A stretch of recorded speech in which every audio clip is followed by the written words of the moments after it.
신명기 16장 13절부터 17절까지 말씀을 본문으로 해서요, 초막절을 지킬 것이요, 초막절을 지킬 것이요 라는 제목으로 말씀을 나누도록 하겠습니다. 오늘은 추수감사주일입니다. 한국교회에서 추수감사절이 처음 제정된 것은 110년 전 1914년 11월입니다. 일제 강점기 때였었어요. 나라의 주권을 빼앗긴 어둡고 또 우울한 시절이었었습니다. 그런데 오히려 추수감사절을 제정해가지고 더 특별한, 더 큰 감사로 예배를 올려드렸었던 거죠. 시편 74편 16절부터 17절에 낮도 주의 것이요 밤도 주의 것이라. 주께서 여름을 만드시고 또 겨울을 만드셨도다. 우리가 밤 같은 시절에도 또 겨울의 추위에도 감사할 수 있는 것은 주께서 밤도 주관하고 계시고 또 겨울에도 우리를 안위하시기 때문입니다. 우리가 바쁜 걸음을 멈추고 한 해를 좀 돌아보면은 매 순간 모든 사건들 가운데 하나님의 은혜가 미치지 않은 곳은 없죠.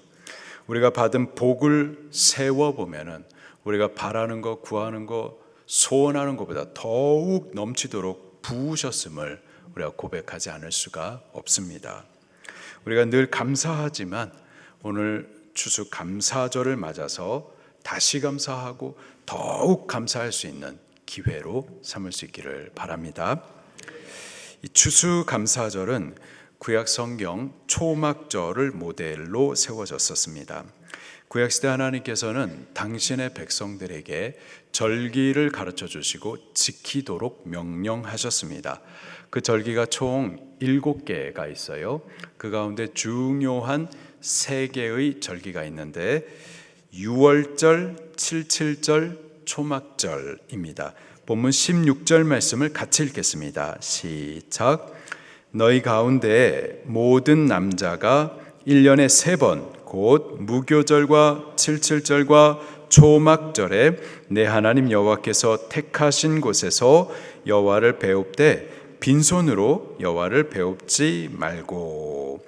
그들이 지킬 그 첫 번째 절기는 무교절입니다. 무교절은 또 6월절이라고도 말을 해요.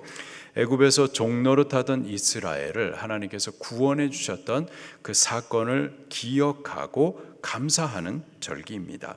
이는 6월절 양의 희생으로 얻게 된 그 구원을 기념하기도 하고 감사하기도 하지만 또 동시에 6월절 양으로 예수 그리스도께서 오셔서 우리의 구원을 이루어 주실 약속이기도 한 겁니다. 두 번째 절기는 77절이에요.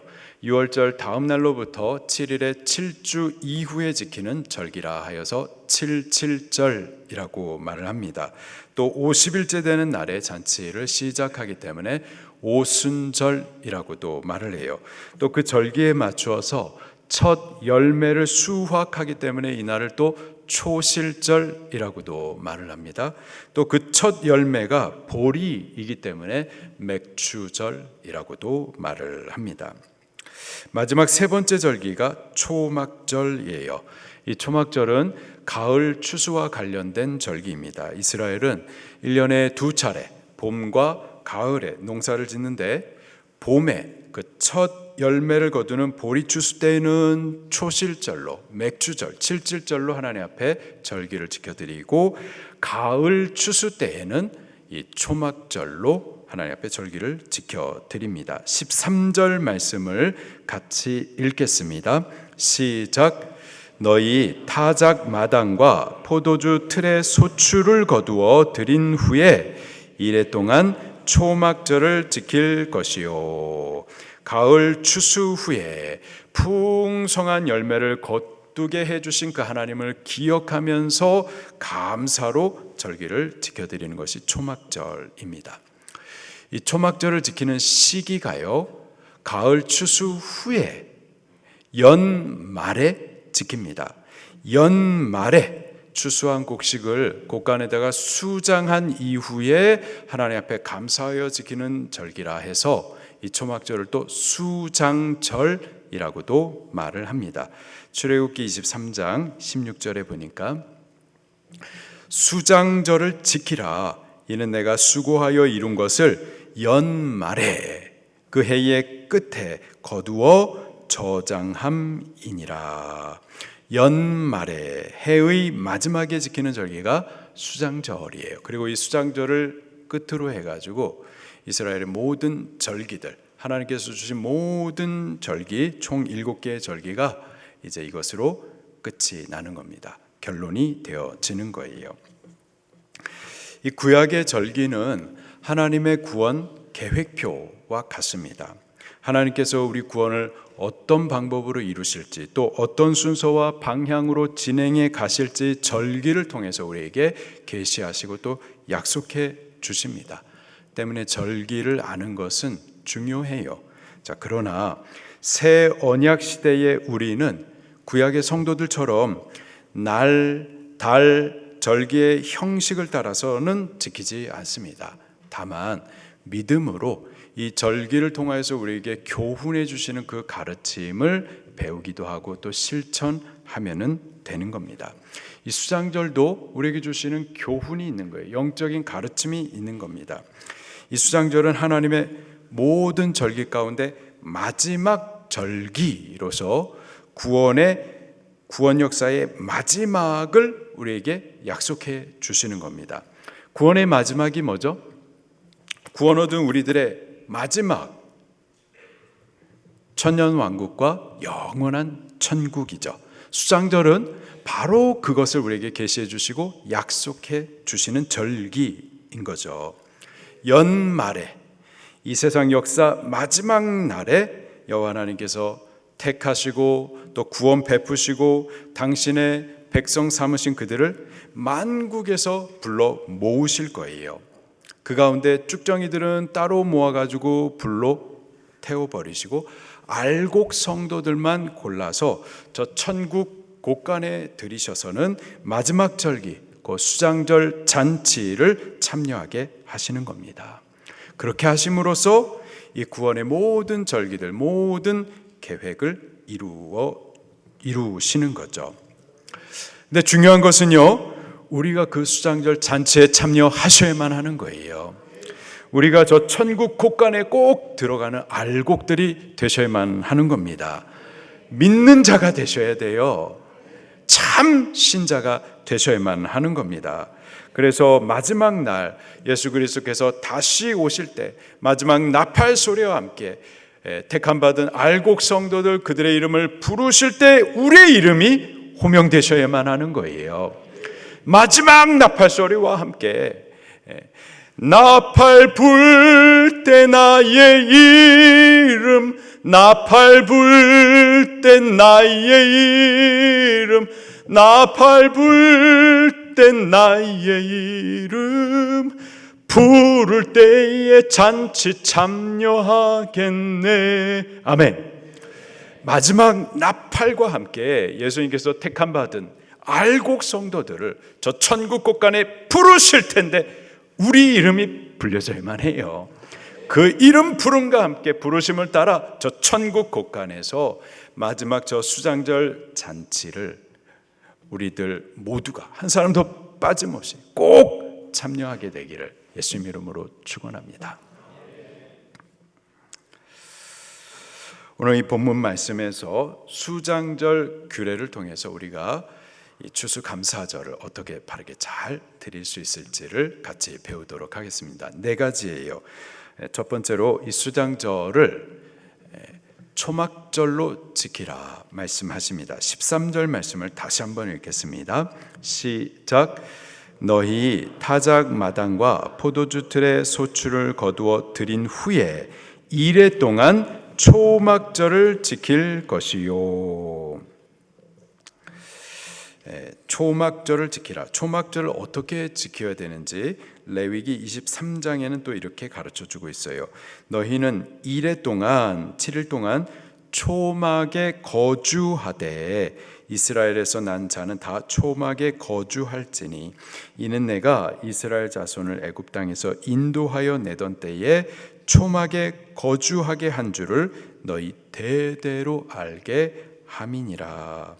7일 동안에 초막을 만들어서 그 안에서 거주하면서 이 절기를 지키는 겁니다. 초막에 거주하라라는 데에는 두 가지 의미가 있겠어요. 첫 번째로는 헌신입니다. 가을 추수를 마치고 좀 풍성한 곡식을 곡간에다가 수장한 후입니다. 넉넉해요. 부요합니다. 부족함이 없어요.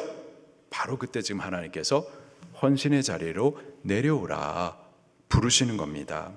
넉넉한 때에 부요하다, 배부르다 하는 그때 하나님을 잊어버리지 않도록 더욱 하나님을 인식하면서 헌신의 자리로 나오라라는 부르심인 거예요. 하나님은 우리를 지으신 분이십니다. 우리를 너무나도 잘 알고 계세요. 우리가 곳간에 있는 것들로 인하여서 그 풍성함으로 인하여서 마음이 교만해져서 하나님을 잊어버리게 될 것을 염려하시는 겁니다. 신명기 8장 11절부터 14절에 내 하나님 여호와를 잊어버리지 않도록 삼갈지어다. 내가 먹어서 배부르고 아름다운 집을 짓고 거주하게 되며 또 내 소와 양이 번성하며 내 은금이 증식되며 내 소유가 다 풍부하게 될 때에 내 마음이 교만하여 내 하나님 여호와를 잊어버릴까 염려하노라. 우리가 좀 삶이 편안해지면 우리의 곳간에 곡식이 풍성하고 재물과 힘이 있으면 그러면 안 되는데 왜 자꾸 망각하는 거예요? 하나님을 망각하고 베풀어 주셨던 그 은혜들을 잊어버리는 거죠. 그리고 내가 한 줄로 착각하고 교만해지는 겁니다. 신명기 8장 14절부터 여호와는 너를 애굽 땅 종되었던 집에서 이끌어내시고 너를 애굽 땅 종되었던 곳에서 이끌어내신 분 누구시라고요? 여호와 하나님. 또 너를 인도하여 그 광대하고 위험한 강야 곧 불뱀과 전갈이 있고 물이 없는 간조한 땅을 지나게 하셨으며 광야는 사람이 살 수 없는 곳이에요. 근데 그 살 수 없는 광야를 통과할 수 있도록 하나님께서 보호하시고 공급해 주셨는데 누가요? 여호와 하나님이. 또 너를 위해서 단단한 반석에서 물을 내셨고 내 조상도 알지 못하던 만나를 광야에서 내게 먹이셨나니 이는 다 너를 낮추시며 너를 시험하사 마침내 내게 복을 주려 함이었느니라. 그러나 내가 마음에 이르기를 내 능력과 내 손의 힘으로 내가 재물을 얻었다 말할 것이라. 다 하나님의 은혜였어요. 하나님께서 베풀어 주신 복이었었습니다. 그런데 내가 했다고 착각하고 교만해지는 거죠. 안 그럴 것 같은데 그런단 말이에요. 그렇게 될 것을 하나님께서 알고 계세요. 때문에 그렇게 되지 않도록 너 지금 배부를 때에 부족함이 없다 하는 그때, 넉넉하다 있다 하는 그때에 조막으로 내려와라. 헌신의 자리를 빼앗기지 말아라. 우리를 부르시는 겁니다. 헌신 빼앗기면은요 은혜를 빼앗기게 돼요. 교만해집니다. 하나님이 아닌 다른 것으로 만족해하고 하나님 아닌 다른 것을 신뢰하고 의지하게 되는 거죠. 있는 것을 의지하고 돈을 의지하게 되는, 그러다 망하는 겁니다. 우리가 넉넉하다 하는 그때를 조심하셔야 돼요. 부요하다, 부족함이 없다, 배부르다 하는 바로 그때 우리 주님의 음성에 귀를 기울이시고 부르심을 따라서 초막으로 나오십시다. 헌신의 자리 지켜내십시다. 두 번째로요, 이 땅의 삶이 초막과 같음을 기억하라 함의 의미가 있습니다. 광야에서 이스라엘 조상들은 초막 생활을 했었습니다. 텐트에서 생활을 했었던 거예요. 임시적으로 장막을 세워서 잠시 머물러 있다가 나팔 소리가 울리면은 장막 접고 불기둥 구름기둥 인도 따라 약속하신 가나안 땅을 향하여서 믿음의 행진을 이어갔었습니다. 그들은 광야에 있는 동안 집 짓고 살지 않았어요. 화려한 집을 올리지 않았었습니다. 왜? 광야는 그들에게 기업으로 주신 땅이 아니었기 때문이죠. 계속 머물러 있을 곳이 아니에요. 나그네처럼 통과하는 과정인 거죠. 그들은 광야에 있으면서 약속하신 가나안 땅을 소망했었습니다. 이 땅에서 살고자 하는 것이 아니라 약속하신 가나안 땅을 바라보았었던 거예요. 영원한 기업으로 약속하신 그 땅에 들어가서 참 장막을 짓고 거기서 살 것을 소망하면서 지금 광야에 있는 동안에 임시적으로 세운 이 텐트에서 장막 생활하면서 헌신의 삶을 살았었던 거죠. 우리가 사는 이 세상은요, 광야와 같습니다. 그리고 우리는요, 광야를 지나는 나그네들이에요. 이 세상은 약속하신 영원한 처소 아닙니다. 지나가는 거예요. 우리 인생 지나가는 인생입니다. 이 땅의 삶은 초막과 같아요. 잠시 머물러 있는 겁니다. 썩지도 더럽지도 쇠하지도 않는 산소망, 약속하신 영원한 기업은 이 땅이 아니라 하늘 위에 우리를 위해서 예비해 놓으셨습니다.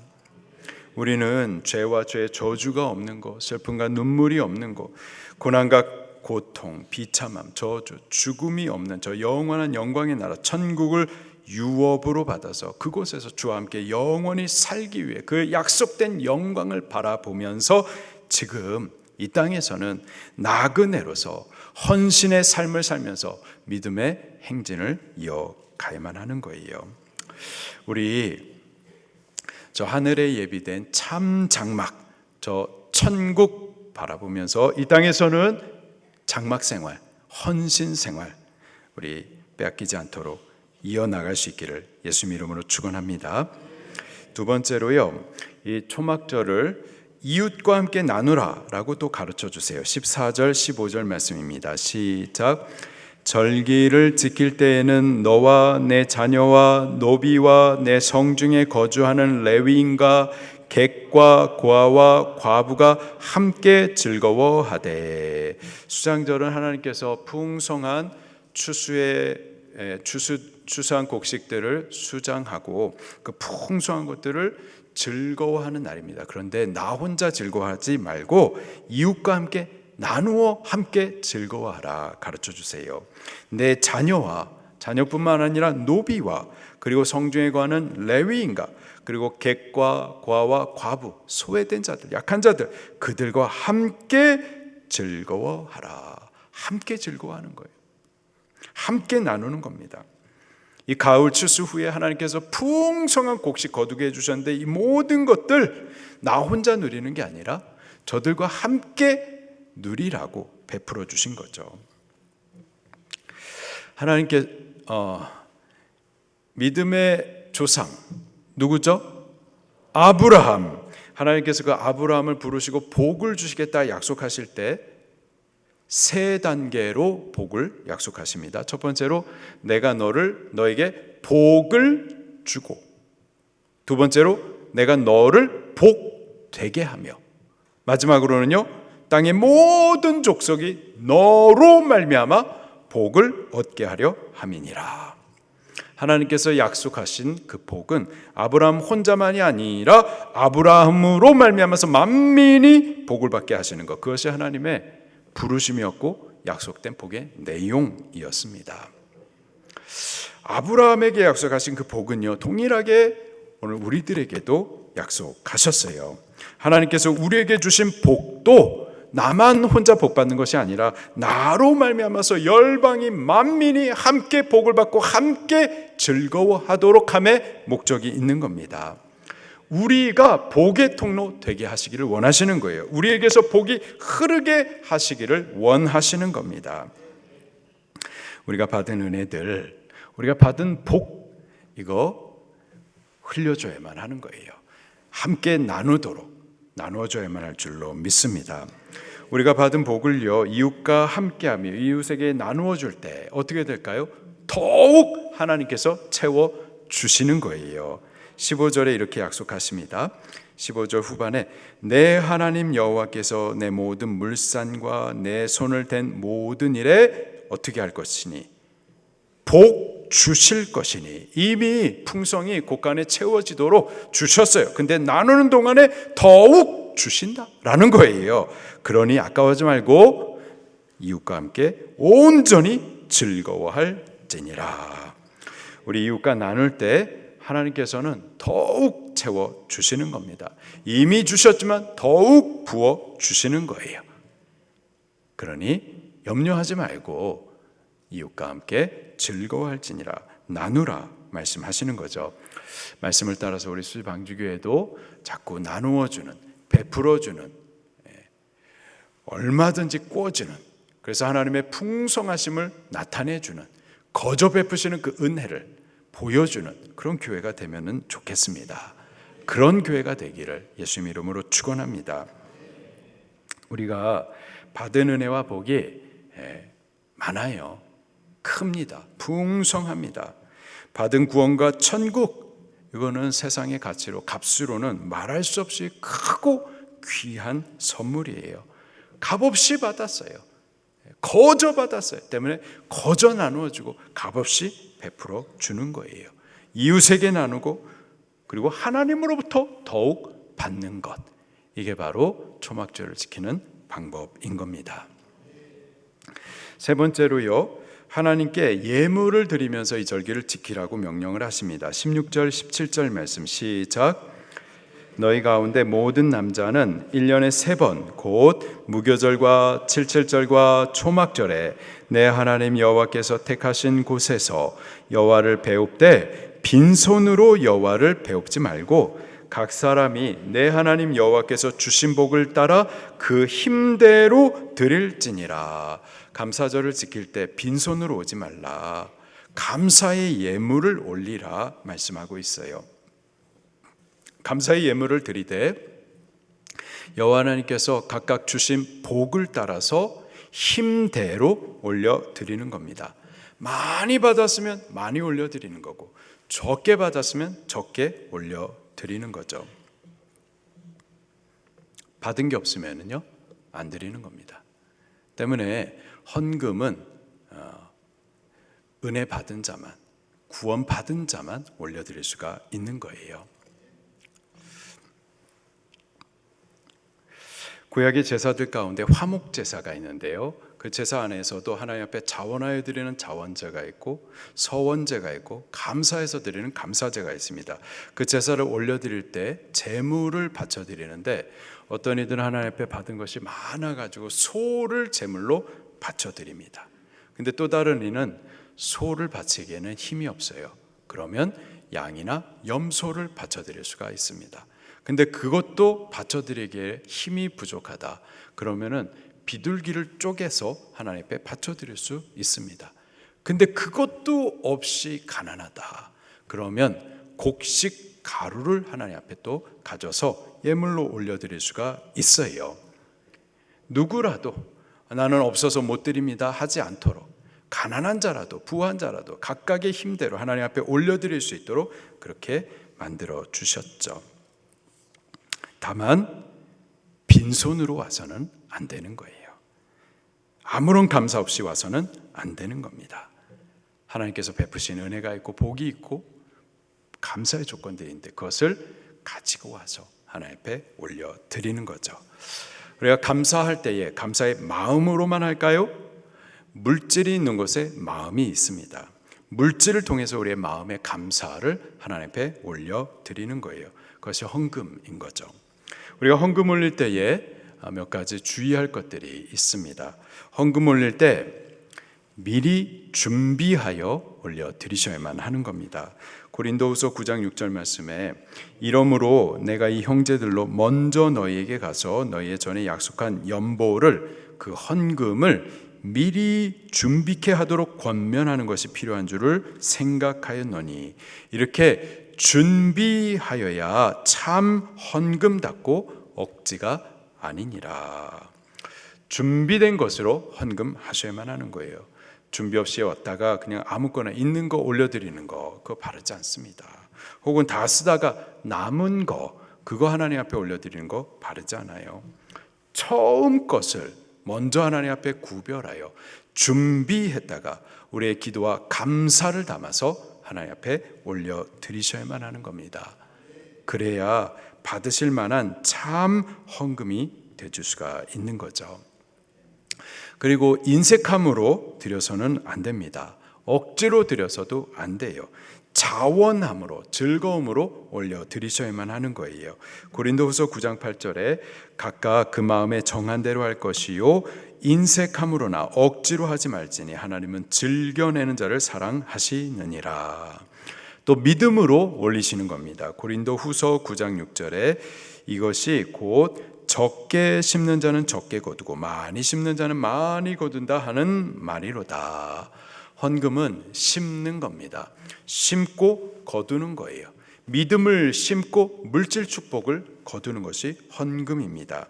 많이 심으면 많이 거두는 거고요. 적게 심으면 적게 거두는 겁니다.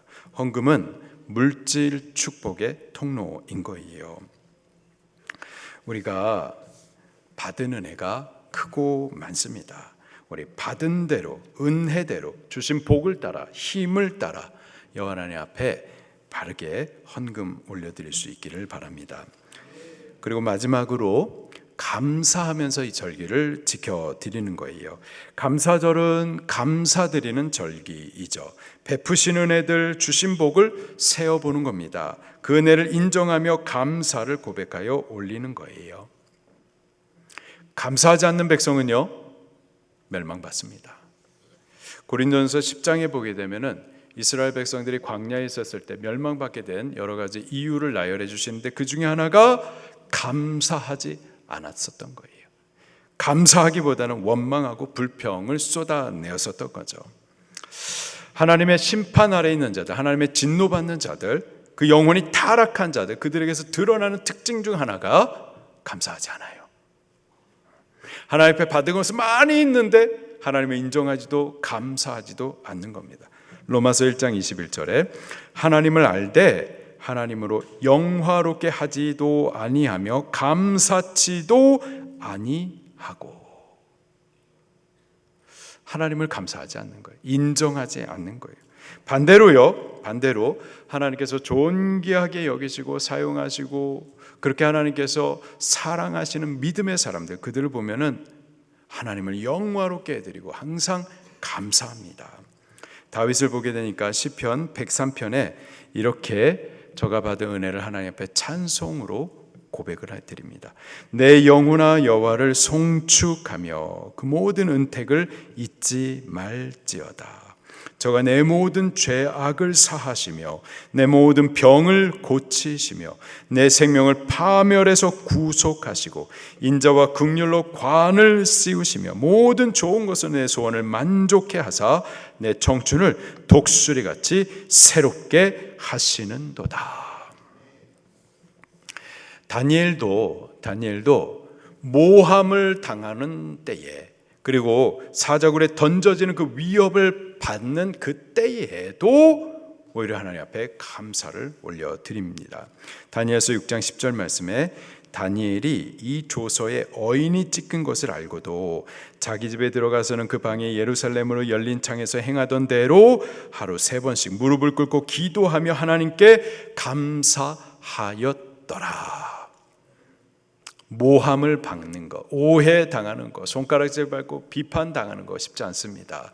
그리고 사자굴에 던져지는 위협, 근데 그 상황 가운데서도 감사를 올려드렸었던 거죠. 이게 믿음의 사람들의 모습인 거예요. 사도 바울도요, 범사에 감사했었어요. 약한 것과 능욕과 궁핍과 곤란의 때에도 감사했었고요. 빌립보 감옥에 갇혀서도 찬송과 감사를 올려드렸었고요. 항상 감사했습니다. 마찬가지로 성경 여러 곳에서 하나님은 우리도 그들과 같이 감사하라고 명령하세요. 골로새서 3장 15절에 너희는 감사하는 자들이 되라. 너희는 감사하는 자들이 되라. 너희는 감사하는 자들이 되라. 양육반 여러분들 왜 아멘 안 하세요? 너희는 감사하는 자들이 되라.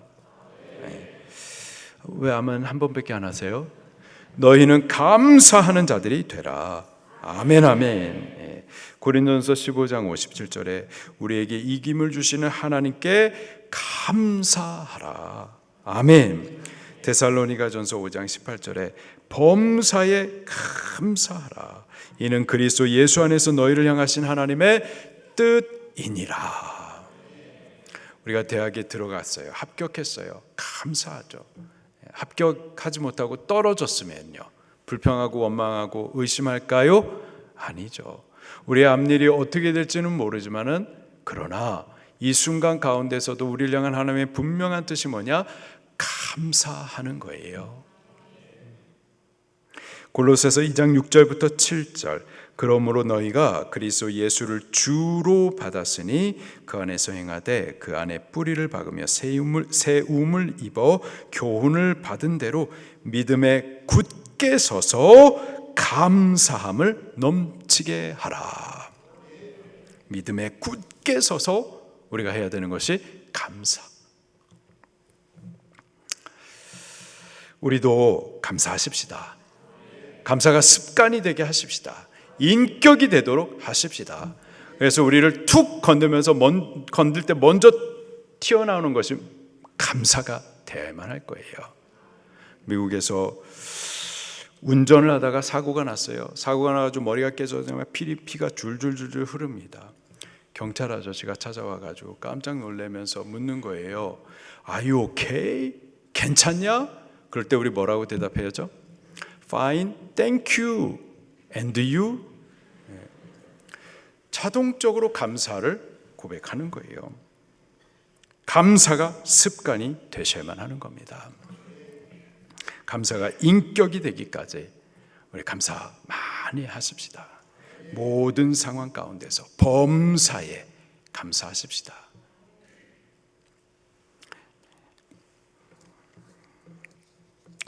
(110년) 전에 한국교회는 일제 강점기 때였었습니다. 나라의 주권을 빼앗긴 어둡고 우울한 때. 그런데 바로 그때 오히려 추수감사절을 제정해가지고 더 특별한 감사, 더 큰 감사로 예배를 올려드렸었어요. 다윗과 다니엘, 바울 등 믿음의 사람들도요, 모든 어려운 상황들 가운데에서도 하나님 앞에 감사를 올려드렸습니다. 우리도 감사하십시다. 한 해 동안 베푸신 은혜가 큽니다.